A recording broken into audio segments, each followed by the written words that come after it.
Hey guys, welcome back to the Python tutorial for beginners. Today we're going to learn about data types in Python, and the reason we're going to learn about those is because they're pretty important. The reason they're important is because whenever you create a variable in any programming language, for that matter, and also in Python, your computer already knows what size variables of a particular type are, and it has to go away into memory and allocate that much memory. For instance, a float will be bigger than an integer, right? So it has to know when you have a float that it has to go allocate a certain amount of contiguous memory for that variable. For that reason, it's always important just to know, at least have some cursory idea of what data types you're using. So I've already fired up PyCharm here and opened our Programming Vault project, and I just went ahead and wrote some comments about the particular data types that are in Python. So you can see for text, there's pretty much just strings. For numbers, you have integers, which are numbers without a decimal, right? Just the whole number. You have floats, which are numbers that have decimals, like 4.7 or 5.38. Yeah, those are all floats. And you also have complex number data types, which we don't really need to worry about right now. But we might get into talking about those sometime in the future.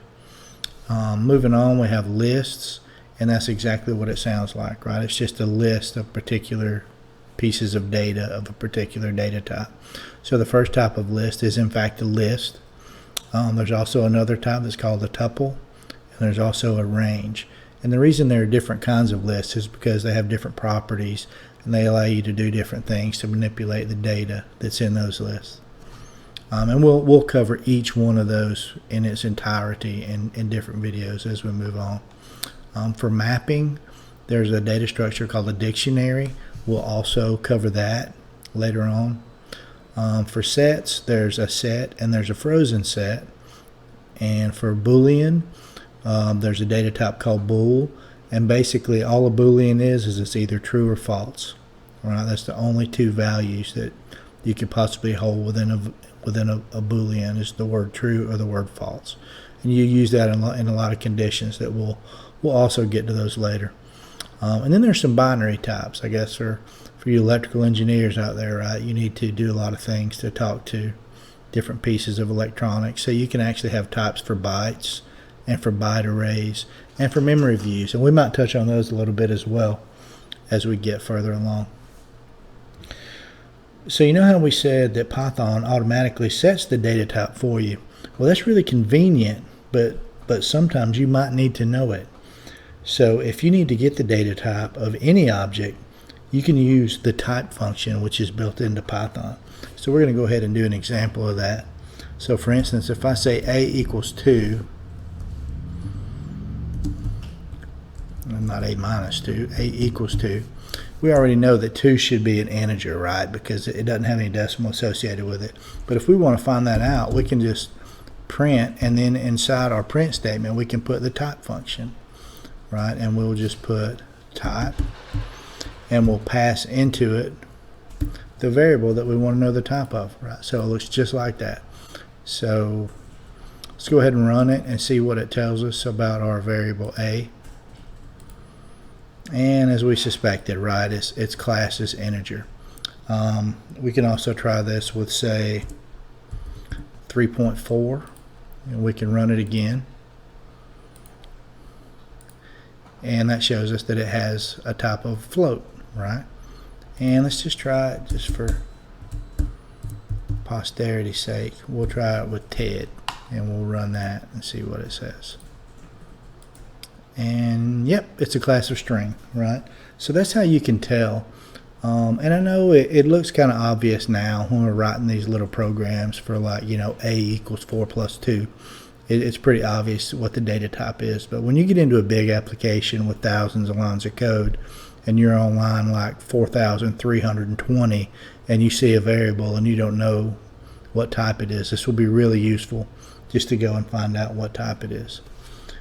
And along those lines, another thing that we need to talk about is what happens if you want to change the data type, right? So changing the data type of a variable is generally called casting. So it means you want to cast a variable to another type. So Python does provide a way to do that. So we can do it like this. Let's say we had a equals 3, right? So we can print that out, and we can see, in fact, that that is the class of int, right? If we wanted that to be a float, all we would have to do was put float in front of the 3. So we can say a equals float, and then put the 3 in parentheses like that. And now, when you print that out, it should be a type of float. And it is. So what difference does that make? So really, let's do it by just printing out the variable and see. And you might be surprised at what you see. So when you have a float with the value of 3 in it, and you print it out, it prints it out as a float, right? It prints it out as 3.0. So that's pretty cool. So in the reverse, what if we have a number like 4.7, right? And we're going to see what the type of that is.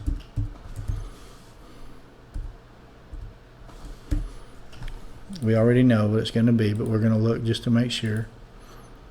We're going to run it. That's the type float, right? What if we want to change that into an integer, right? We can do it in the same way. We can say a equals int, and then we can put quotes around it, right, to cast that number as an integer. And it is an int now. But check this out. This is where a lot of people get in trouble, right? There's something known as truncation. So, you know, for an integer, it can only be a whole number, right? It can't have any decimals associated with it. So if you take an integer and you cast it as a float, it doesn't round it or do anything else with it. It just throws away the decimal. So let's print that out and see what it is now. So we created a variable with a value of 4.7 and cast it as an int. And after we cast it as an int, let's see what it prints out as. See, it prints as 4. It truncates the entire decimal, right? It doesn't matter if it's 4.1 or if it's 4.9. If you take a float and cast it as an int, it's going to truncate the entire decimal every time and just keep the whole number portion of it. So that being said, it's kind of a short video today. That's basically the only things I wanted to tell you about data types in Python. So we've already looked at the string and the number types. And all the other types, the lists and the maps and the sets and the booleans, we're certainly going to look at those in more videos to come. But I think for today, we can pretty much be finished with our programming work on data types. So that being said, if you enjoyed this or if it helps you in any way, please consider going and subscribing to the channel and clicking the notification bell. That way you'll get notified every time I have a new video. And if there's anything else that you want to know or that you want to see, please feel free to let me know in the comments. And so until next time, thanks for watching. Bye.